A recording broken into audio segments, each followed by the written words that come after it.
तो स्वागत है बच्चों, हम लोग आज पढ़ेंगे फ्रेम ऑफ रेफरेंस।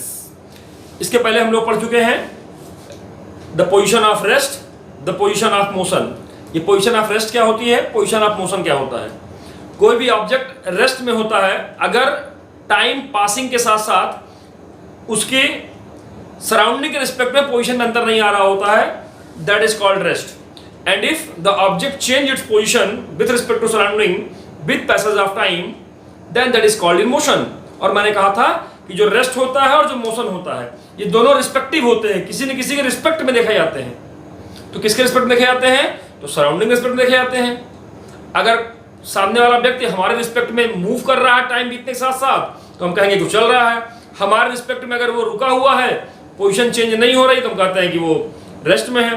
तो ये जो सराउंडिंग है जिसके रिस्पेक्ट में हम किसी चीज की पोजीशन को समझते हैं, जैसे हमने कहा ना कि मैं नीचे हूं, तो नीचे हूं माने कमरे में नीचे हूं, तो ये कमरा ही मेरे लिए फ्रेम ऑफ रेफरेंस है। तो what is frame of reference, तो जिस रिस्पेक्ट में हम चीजों का स्टडी करते हैं that is frame of reference. Physics में इनिशियली फ्रेम ऑफ रेफरेंस में एक्स वाई एंड जेड तीन एक्सिस माने गए और एक टाइम कोऑर्डिनेट लिया गया जिसके रिस्पेक्ट में जो बदलता रहेगा, और उस टाइम के रिस्पेक्ट में उस टाइम चेंजिंग के अगेंस्ट एक्स वाई जेड में क्या बदलाव आ रहा है, इसको देखते हुए हम पोजीशन को समझेंगे और बताएंगे कि ऑब्जेक्ट का रेस्ट कंडीशन कैसी है या मोशन कंडीशन कैसी है। तो what is frame of reference, the three position coordinate कौन कौन से, X Y and Z axis and one time coordinate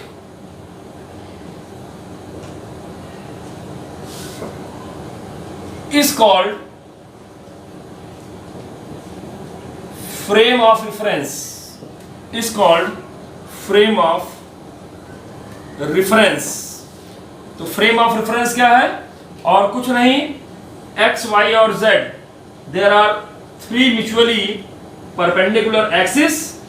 इसके अगेंस्ट हम किसी ऑब्जेक्ट की पोजीशन को समझते हैं, जानते हैं। जैसे कोई ऑब्जेक्ट देखो यहाँ P है, इसका कोऑर्डिनेट x1 y1 और z1 हो गया, अर्थात पोजीशन वेक्टर पोजीशन इसकी r1 हो गई।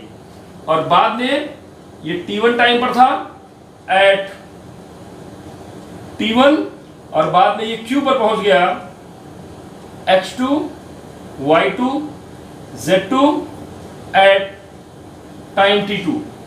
ये यहां से यहां मूव कर गया, and this is a event in which an object move from point P to Q। तो इसी एक्सिस के रिस्पेक्ट में, इसी कोऑर्डिनेट्स के रिस्पेक्ट में हम उसकी पोजीशन को समझ सकते हैं। तो the three position coordinate X Y Z axis and time coordinates are called frame of reference. These three perpendicular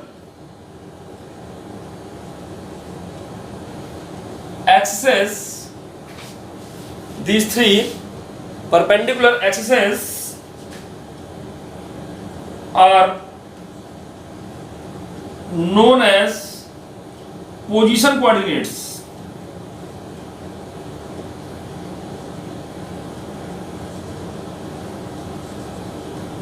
इन्हीं को हम पोजीशन कोऑर्डिनेट बोलेंगे। अगर टाइम के साथ साथ इन कोऑर्डिनेट्स में बदलाव आ रहा है तो हम ये कहेंगे कि ऑब्जेक्ट मोशन में है, और टाइम बीतने के साथ साथ अगर बदलाव नहीं आ रहा है तो हम ये कहेंगे कि ऑब्जेक्ट रेस्ट में है। तो चलिए types of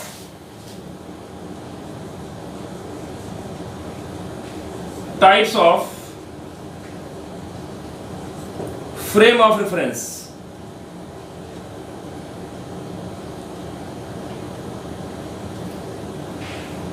types of frame of reference. Frame of reference के टाइप्स क्या होते हैं, तो बेटा फ्रेम ऑफ रेफरेंस दो तरीके का होता है। There are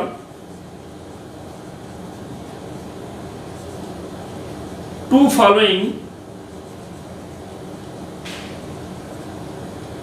two following types of frame of reference.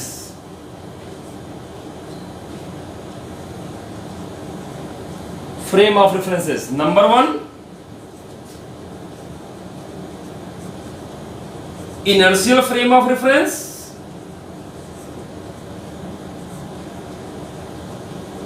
और नंबर 2, नॉन इनर्शियल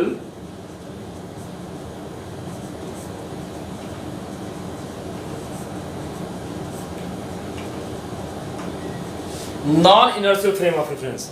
ये इनर्शियल फ्रेम ऑफ रेफरेंस क्या होता है और non inertial frame of reference क्या होता है, इसके बारे में आपको जानना है कि what is inertial frame of reference, what is non inertial frame of reference. तो आइए आपको हम समझाएं कि what is inertial frame of reference. पहली हेडिंग है आपकी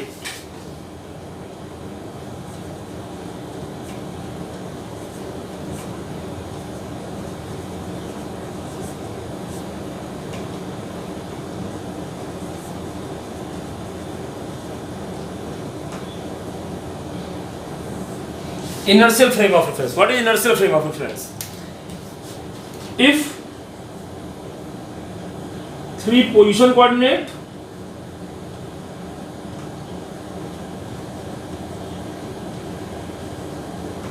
अर्थात x y z axis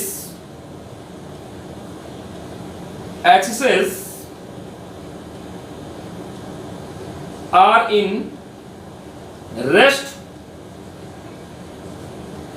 और in uniform motion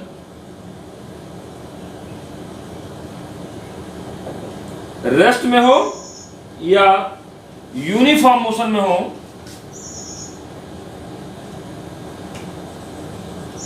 is called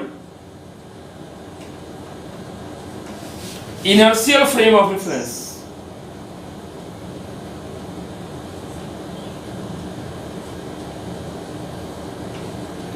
is called inertial frame of reference. तो इनर्शियल फ्रेम ऑफ रेफरेंस में क्या बताया मैंने आपको कि या तो वो फ्रेम आपका रेस्ट में हो और या तो वो यूनिफॉर्म मोशन में हो। That type of frame of reference is called inertial frame of reference. That is frame of reference is called inertial frame of reference. और खास बात क्या, in inertial frame of reference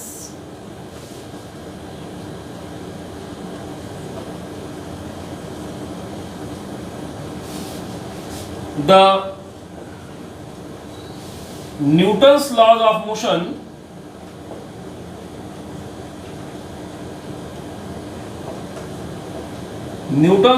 motion obey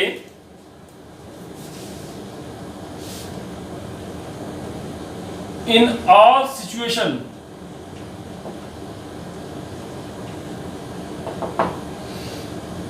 properly. जो आपका inertial frame of reference होता है जिसमें जो फ्रेम होता है एक्स वाई जेड एक्सिस होती है, वो या तो रेस्ट में होती है या यूनिफॉर्म मोशन में होती है, वो इनर्शियल फ्रेम ऑफ रेफरेंस कहलाता है। और वहां पर न्यूटन के नियम पूरी तरीके से हर कंडीशन में लागू होते हैं, कहीं कोई समस्या नहीं होती है। जरा न्यूटन के नियम हम लोग छोटी कक्षाओं में पढ़े हैं, जरा याद करें क्या था न्यूटन का नियम।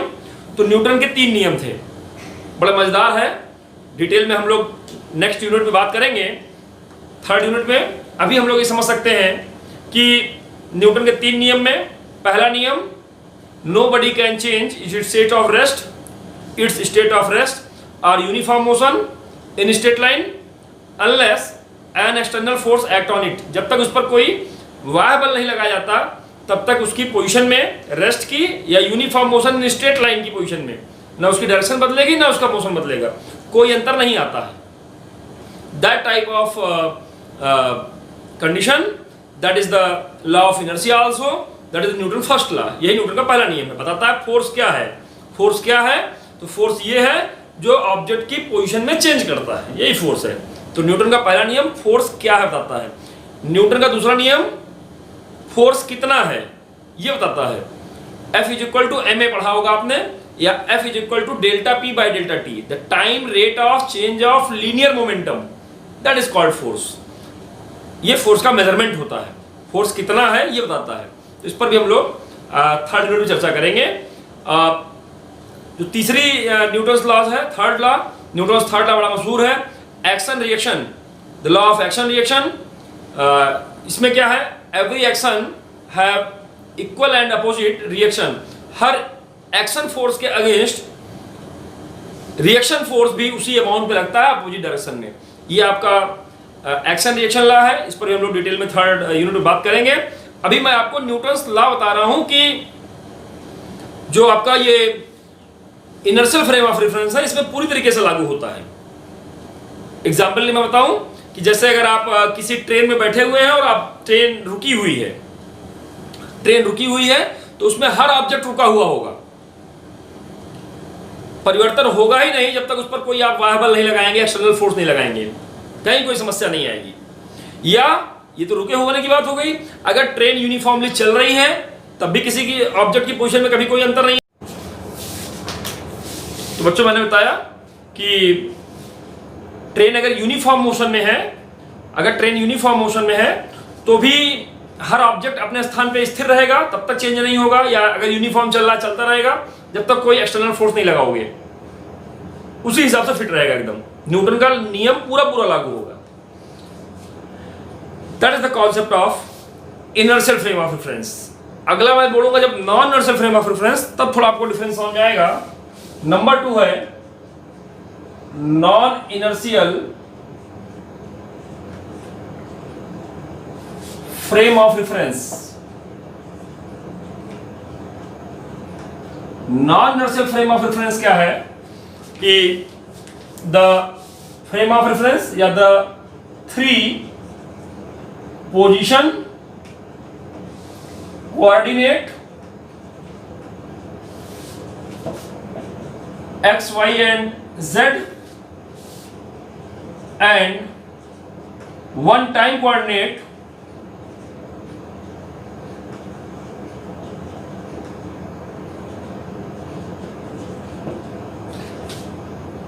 in acceleration is a non-inertial frame of reference।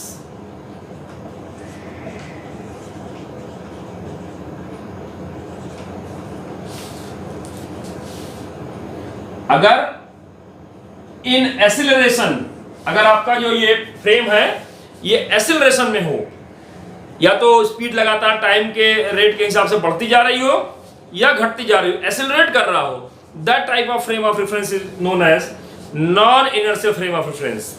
इसमें आप एक ऐसी ट्रेन की कल्पना कर सकते हैं जो बहुत स्पीड उसकी लगातार बढ़ती जा रही है, एक्सीलरेट हो रही है वो। या एक ऐसे ट्रेन की कल्पना कर सकते हैं कि आप बैठे हुए हैं उसमें, जो अचानक से ब्रेक लग रही है, जिसमें स्पीड घट रही है। तो that type of frame of reference, उस आप कंपार्टमेंट को, उस डिब्बे को, जिसमें X axis, Y axis, Z axis, लंबाई, चौड़ाई, ऊंचाई को आप जो फ्रेम ऑफ लेंगे उसको आपको नॉन इनर्शियल के रूप में समझना पड़ेगा। तो नॉन इनर्शियल में क्या खास बात हो जाती है, आइए पहले इसको हम लोग समझ लें और फिर एग्जांपल से इस बात को डिटेल में समझेंगे। In non inertial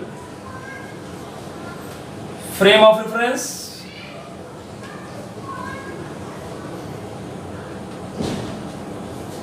the Newton's laws of motion, Newton's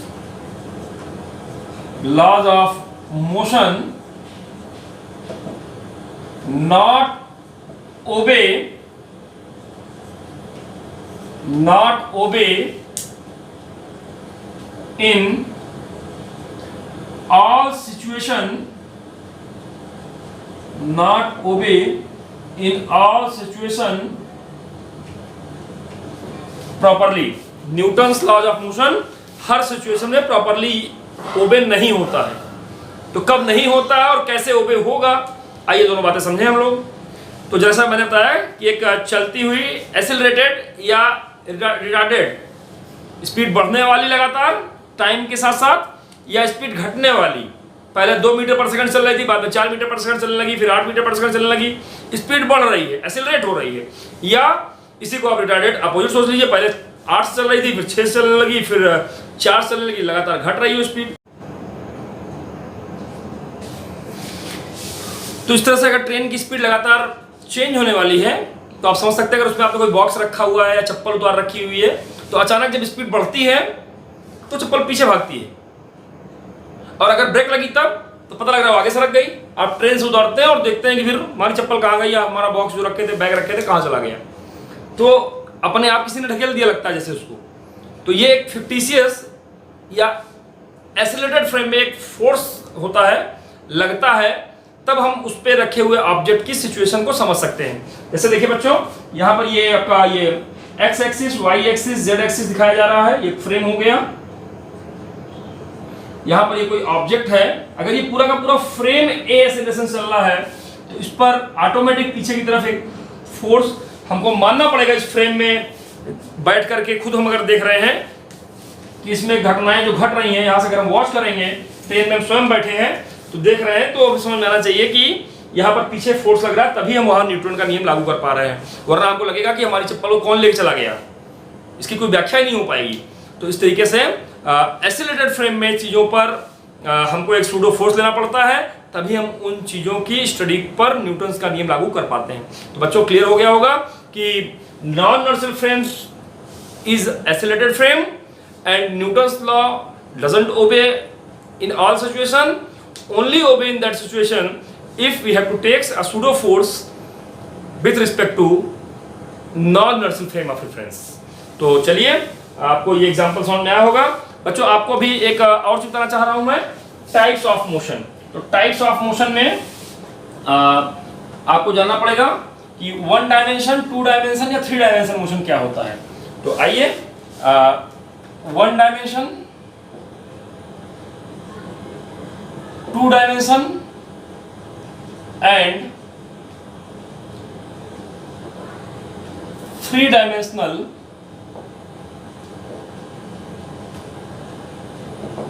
motion. 1 dimension, 2 dimension and 3 dimension motion. Number 1 dimensional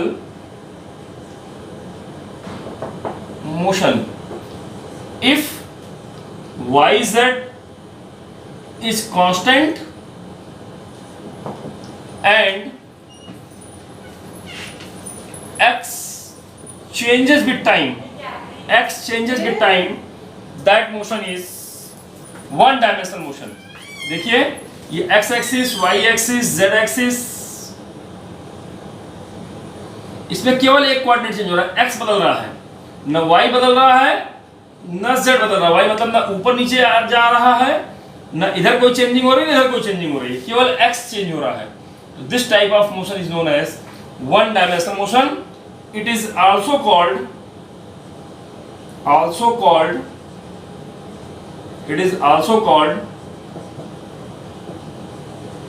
straight line motion। It is also called सरल रेखीय गति, स्ट्रेट लाइन मोशन। ऐसे ही number 2 2 dimensional motion, 2D motion, if z constant, एक axis z constant है and y and x is the function of time, ये time का function है, दोनों चेंज हो रहे हैं टाइम के साथ साथ। इसका मतलब क्या हो गया कि ये x axis, y axis, z axis, origin. अब z तो नहीं बदल रहा है, इधर कोई बदलाव नहीं आ रहा है, इधर में कोई बदलाव नहीं आ रहा है, केवल इसी प्लेन पे चाहे जहां मूव कर जाए, या कह सकते हैं प्रोजेक्टाइल मोशन करे इसी प्लेन में, कैरम बोर्ड की गोट जैसे। ये क्या होता है, अ बीट इन ए थ्रेड, अगर किसी थ्रेड में एक छल्ला डाल दीजिए और वो सीधा मूव कर रहा है तो that is 1 dimensional motion. Carrom board पर जो गोट का मोशन होता है, इसका जो मोशन होता है कहीं भी जा सकता है, ये this type of motion is called 2 dimensional motion. It is also called planar motion, motion in a plane, planar motion. और थर्ड कंडीशन क्या है, 3 डायमेंशनल मोशन। 3D मोशन या मोशन इन स्पेस क्या होता है, if x, y and z all are function of t, सब time के साथ साथ चेंज हो रहे हो। इसका मतलब क्या हो गया, कहीं मूव करे x, y, z, कहीं पे कोई मूव कर रहा हो, किधर भी जा रहा हो, इसमें भी चेंजिंग, इसमें भी चेंजिंग, इसमें भी changing, 3 dimensional change. This type of motion it is also called motion in space, motion in space। तो बच्चों 3 तरह के मोशन के बारे में आपने समझा, 1 डायमेंशनल, 2 डायमेंशनल, 3 डायमेंशनल। आगे हम लोग 1 डायमेंशनल मोशन के बारे में, यूनिफॉर्म मोशन और एसिलेटरी मोशन के बारे में वीडियो देखेंगे। गुड लक बच्चों।